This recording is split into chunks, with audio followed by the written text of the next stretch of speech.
Un récit explosif qui va à 1000 à l'heure, je vous parle aujourd'hui d'Alex Wise, le tome 1, le tournoi des dieux, c'est parti. Bonjour à tous, je suis Frenzo Pizarro, auteur et chroniqueur littéraire, et vous êtes les bienvenus sur ma chaîne. Aujourd'hui, dans cette nouvelle vidéo livresque, je vais vous parler du tome 1 d'Alex Wise, le tournoi des dieux de Lena Summers, alors restez avec moi.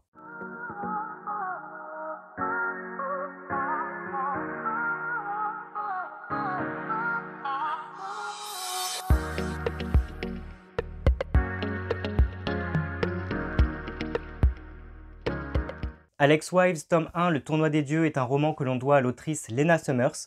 Comme d'habitude, en barre d'infos de cette vidéo, vous aurez tous les liens pour retrouver l'autrice, se procurer son premier ouvrage, etc. Donc, n'hésitez pas. Alex Wise, comme je viens de le dire, il s'agit d'un tome 1 et si je ne me trompe pas, il s'agira d'une trilogie au total. En tout cas, l'autrice compte faire au moins 3 romans et comme je le disais en intro de cette vidéo, on s'intéresse à la fantasy dans le genre. Ce premier tome est édité aux éditions Vérone et comme vous pouvez le voir à l'écran, la couverture est vraiment très jolie. Elle a quelque chose tout de suite d'épique, on sent qu'on va rentrer dans de la pure fantasy et qu'on va en prendre plein les yeux. Mais tout de suite, sans perdre plus de temps, je vais vous donner un petit résumé d'Alex Wise, le tournoi des dieux, sans divulgacher, histoire de vous donner un petit peu envie de le lire. Alex Wise, le tournoi des dieux, s'intéresse au personnage d'Alex Wise, un jeune garçon de 15 ans qui a une vie un petit peu mouvementée puisqu'il ne s'entend pas du tout avec sa famille, il est même en conflit avec son père. Il y a vraiment un lien conflictuel entre le père et le fils, ils ne s'entendent vraiment pas du tout et on peut même dire que le père d'Alex Wise est quelqu'un d'assez odieux dans son genre. Il parle vraiment très mal à son fils, il le rabaisse constamment, ce qui fait que le pauvre Alex Wise, lui, de son côté, a du mal à trouver sa place dans le monde. Alex, il a que 15 ans, il est encore très jeune, il fait face à ses problèmes familiaux au quotidien et il tente un jour d'en parler à l'un de ses professeurs. Et ce professeur en question va être très à l'écoute d'Alex, il va même jusqu'à lui suggérer de changer d'école et de faire en sorte de s'éloigner de sa famille. Si au début Alex est un peu perplexe, il ne se voit pas changer d'école du jour au lendemain ni prendre ses distances par rapport à son père et à sa famille, le professeur semble lui faire une proposition plus que concrète et Alex finit par accepter. Et très peu de temps après cette proposition faite par son professeur, Alex Wise va se retrouver littéralement projeté dans un autre univers, un autre monde, un monde incroyable et saisissant nommé Deos. Au départ, et un petit peu comme le lecteur, Alex il est sonné, il sait pas ce qu'il fait là, comment il a atterri dans ce monde incroyable et improbable. Il est amené malgré tout à faire ses premiers pas dans cet univers qu'il ne connaît pas. Il est un petit peu sonné, il sait pas trop ce qui se passe, il croit qu'il rêve, il rencontre tout de suite des gens au look improbable avec des facultés physiques et mentales et avec des pouvoirs aussi impressionnants que effrayants. Et il n'a pas vraiment le temps de se remettre de ses émotions qu'il est tout de suite introduit dans une école un petit peu spéciale. Cette école, c'est l'école des 4 formations, dans laquelle il va faire ses premiers pas, découvrir ses propres pouvoirs et faire qu'un avec son propre esprit. Alex, tout comme le lecteur, il va donc découvrir ses élèves qui vont à cette école des 4 formations, mais aussi ses professeurs et tous ces gens et tous ces individus, si vous voulez, qui gouvernent ce monde. Et c'est là qu'il se rend compte, en même temps que le lecteur du coup, que tous les élèves possèdent un pouvoir primaire qui est un peu lié à celui des 4 éléments de la nature, le feu, l'air, l'eau, etc.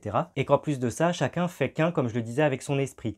Et son esprit, c'est une sorte de créature un petit peu ancestrale, si j'ai envie de dire, qu'il faut trouver et apprivoiser, avec laquelle on vit un petit peu en symbiose et que l'on peut appeler à tout moment, que ce soit pour voyager, que ce soit pour combattre, etc. Si Alex se sent un petit peu faible par rapport aux autres élèves, aux professeurs et à tous ces gens qui ont des facultés incroyables, il comprend rapidement que s'il a atterri ici, dans ce monde particulier, c'est qu'il y a une raison et que lui-même il possède des pouvoirs incroyables et qu'il n'a pas encore découvert quel était son esprit. Car le jeune Alex Wise est l'élu. C'est un jeune homme qui a été choisi pour une mission bien spécifique. Ses véritables liens familiaux vont lui être révélés au fur et à mesure de l'intrigue et il va apprendre quelle est sa place dans ce monde. Alors qu'il se fait de nouveaux amis, qu'il appréhende du coup ce nouveau monde, ses facultés, etc., il fait face aussi à de nombreux ennemis et il ne sait jamais vraiment à qui il peut se fier vraiment, tout comme le lecteur. Et alors que l'univers se met en place, que l'on découvre ses personnages, leurs facultés, etc., qu'on suit Alex Wise dans son questionnement intérieur pour savoir qui il est et ce qu'il va faire dans le futur, on comprend que va se jouer un tournoi assez glaçant par rapport aux écoles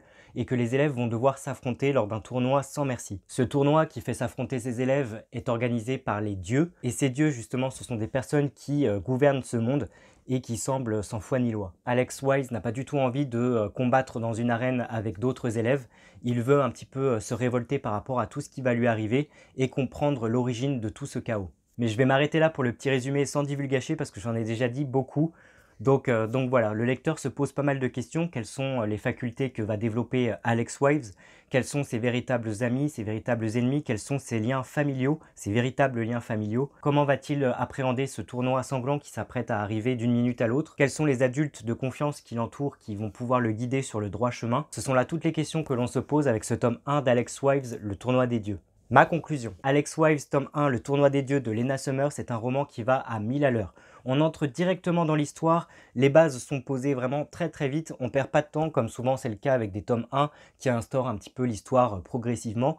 Non, là on entre vraiment dans le vif du sujet, les actions s'enchaînent, les personnages s'enchaînent également, il ne faut pas perdre le fil.